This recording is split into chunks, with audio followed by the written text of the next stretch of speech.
Good morning, everybody, and welcome to Art and Public Speaking Festival 2021, the second edition already of this amazing event. The relationship between art and public speaking is definitely something that's quite interesting and which we're going to learn a lot about today. In fact, we're even going to have a panel discussion later on where we're going to perhaps have a little bit of a debate on the relationship on public speaking and art and science and many other things. My own relationship with public speaking has never been too complicated. I've always liked it, even when I was a little child. I just liked presenting in front of the class, was a bit shy, was a bit nervous, but nevertheless quite liked public speaking. But art is something that I sometimes still struggle to understand. I still remember a visit of an art gallery in Paris when I was about 14. And when we were visiting this art gallery that features such thing as a conversation between an egg and a water jet with a microphone that was recording the conversation. In another room of the art gallery, I ended up stepping up on something that looked like a giant plastic bag. And I got told off and say, "Watch out, this is art." In which way this plastic bag with a little of paint on it was artistic, I still don't understand today, but I'm sure that we might be a little bit more enlightened on these things by the end of today.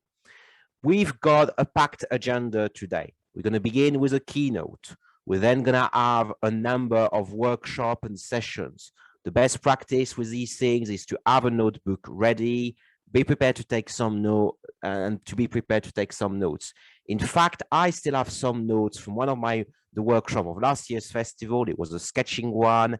I still have all my little drawings somewhere. I'm pretty proud of them, and I'm looking to do some more today. Listen, ask question. If you want to ask question in the chat, Siri will moderate as he explained. And now we're going to start off the day with our very first speaker today. We will start with a keynote address by the mastermind behind this initiative, Viktoriya Tudoran. I first met Viktoriya about a year and a half ago now already while playing Mafia. She's a pretty good Mafia player. Mafia is a psychological game. Quite an interesting person. I got acquainted with her cat as well virtually at the same time. Got acquainted with the same cat physically last month, and I still have a small scar to show for it, but he's still an adorable cat, which goes slightly crazy when he smells catnip in fishy form. But Viktoriya is quite an interesting person in a lot of ways. She's originally from Odessa Mama in Ukraine. Now, Odessa used to be one of the largest cities in the Russian Empire, still is one of the largest cities in Ukraine, a big port of trade, which has a lot of outside influences as well, that perhaps we're going to get to see a little bit more from Viktoriya today. Viktoriya is somebody that whose professional background is actually in science, in computer science. She even used to be a university lecturer in computer science. And she still works as a software engineer to this day for Mettler Toledo in Warsaw. But she kind of started to find an artistic vibe in the past few years and started sketching. And she's now an artist as well as a scientist. So that's quite a good combination. To learn more about the relationship between art and public speaking, or public speaking in art, let's welcome our keynote speaker to get the day started, Viktoriya Tudoran Oparasenko.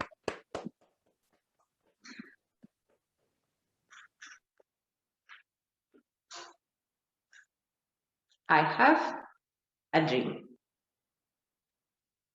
This phrase from the famous speech of Martin Luther King is well known to everybody. Interesting fact is the prepared text didn't contain this phrase. It was just an improvisation that came from the heart. Years of experience, days of preparations and fun impromptu phrase, allows to deliver a speech that changed the world. The speech that became a piece of art. Initially, the goal of art was just to make more beautiful life of the rich people. Painters, architects, musicians, they received orders and executed them.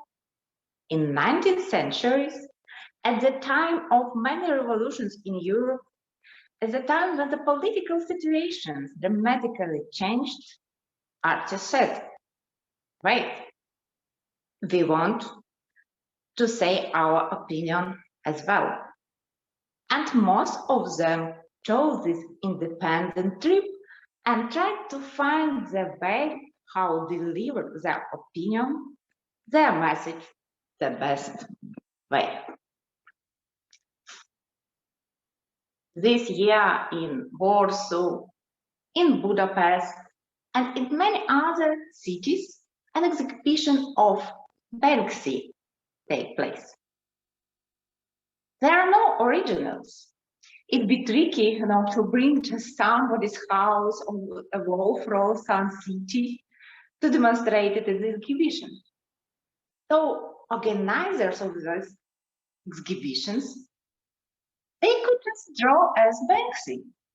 Everybody can draw like a Banksy. There are special plates, and you can make your own t-shirt with the Banksy drawing. His art is like music. When one person wrote and others can play. Basically, in music, in theater, this conception of scenarios existed for many years and exists still now. But scenarios in painting, in visual art, that is the idea of 20th century. It's not important who draw. It's important who create this idea, this sarcastic, clear message on the actual topic. And Banksy is a master of it, because each his small drawing, you can see a big story. Storytelling is as ancient as humankind. Storytelling exists before writing, and that is the way how people preserved history and educated the young. However, then scientists came and said that no, one story, it's not an option. We need a lot of similar cases, we have to analyze them, to create trends, to describe this everything with formulas, and only we could understand those formulas.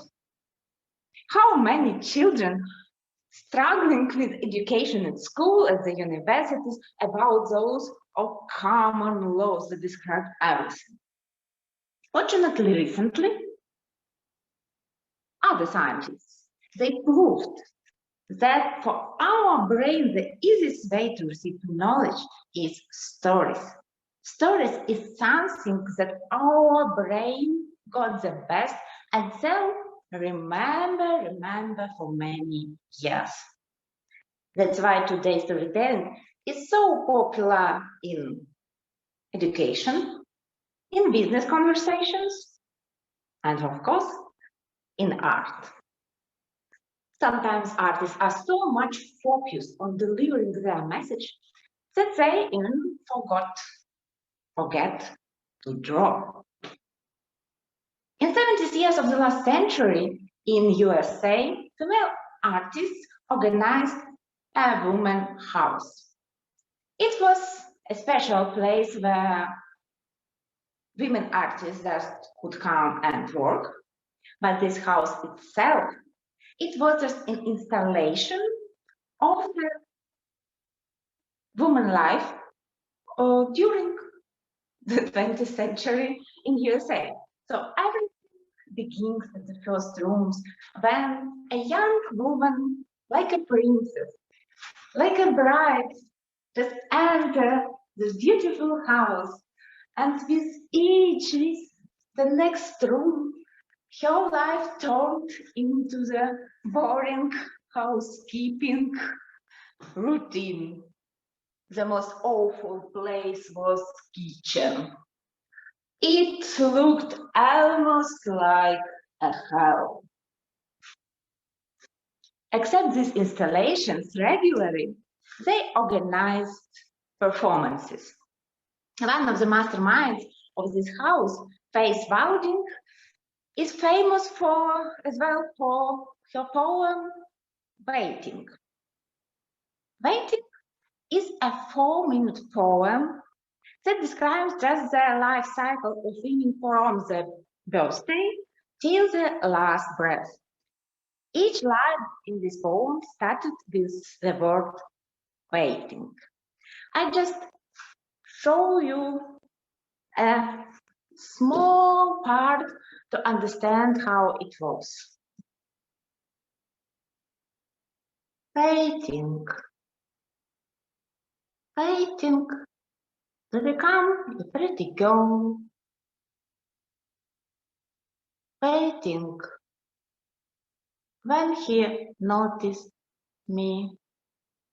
Waiting when he calls me. Waiting for my great love. Waiting for marriage.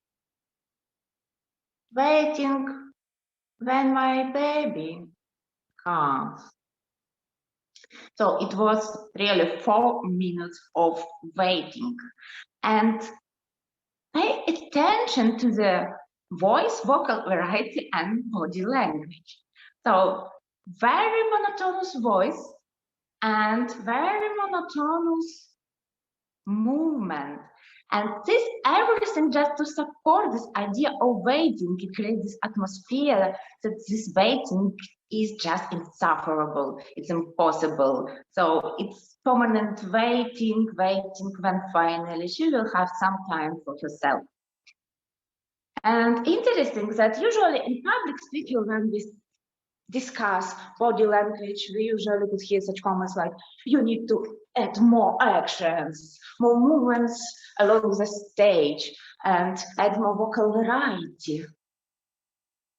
Important to remember that this stuff is just an instrument to support the idea. Probably with such approach as I now demonstrate, it's too artistic, and you could not win the Toastmasters contest. That's why today we have workshops with people who show you approach, how to use your body language and voice at the border of art and public speaking. 20th century gave us a lot. Gave us storytelling, performances, happenings. Due to it, we became familiar with colors and their impact on our emotions. 20th century gives another vision to the art, something that earlier was understanding class preparation, today in our dynamic world could be finished work. I'm speaking about sketching, and today you all will learn how to do it and how to support your speech. I have a dream.